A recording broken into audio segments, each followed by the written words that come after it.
Alright folks, this is just a very quick run through of the different locations for the hoses that are known to perish due to the ethanol content in petrol.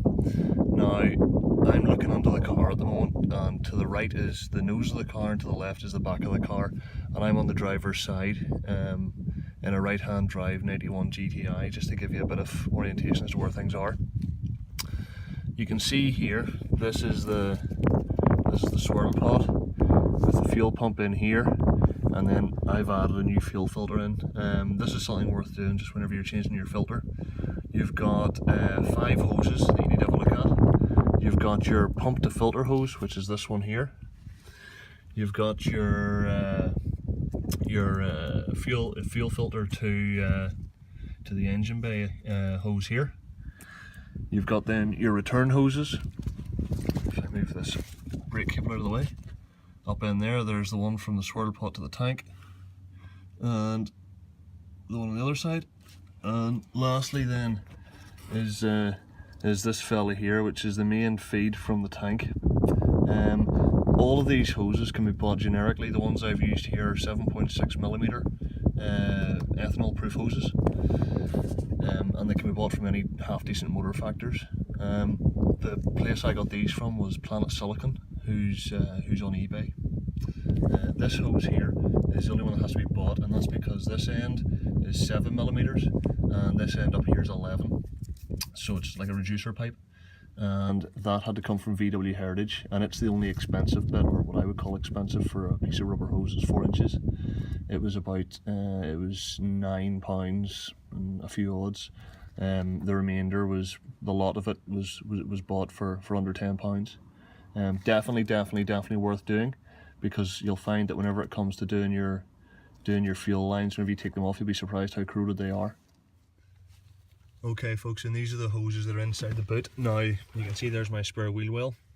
This is the access panel for the boot. It looks like this. Whenever it's taken out, it gives you access to the top of the fuel tank. As you can see, I have a bit of rust to contend with, but aside from that, the feed hoses are these two boyos here. Alright, and again, I'm going to be changing these as well. These haven't been done just yet, but they need to be changed as well, and they're all part and parcel of the fuel system. And if we go towards the other end, up towards the engine bay, right with that, you can see the other two, which I have done in there. Alright, and these come up just in front of the brake master cylinder, underneath that the air feed for the air intake. They're worth doing as well. Once all those are done, those are the perishable hoses on the fuel. Okay, so to give you an idea of the state of the hoses, whenever I took them off the car, these three, the hoses were so corroded, I couldn't actually take them off with a tool, a proper tool. I ended up having to pick them off with a pick, and that worked significantly better. You can see here there's bits and pieces of them sort of stuck on. If you look down, this is the reducer pipe, in fact, just to make it a bit obvious. There, the insides of it are all corroded and all broken down. The other end isn't much better.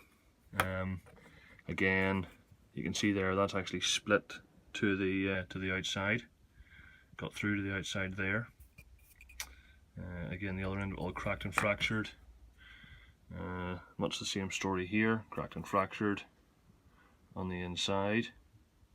There we go. And this one's much the same. In fact, this one's actually falling apart. That isn't me taking it off the car that's done that damage to it. That's how it came off. That's what it was like under the car. Those are just a selection of 4. The ones in the engine bay were no better. So they're well worth doing. At the end of the day, paying sort of 20 or 30 quid to change your hoses is worth than having to fork out for a new car because of an engine fire due to leaky fuel. So well worth checking out.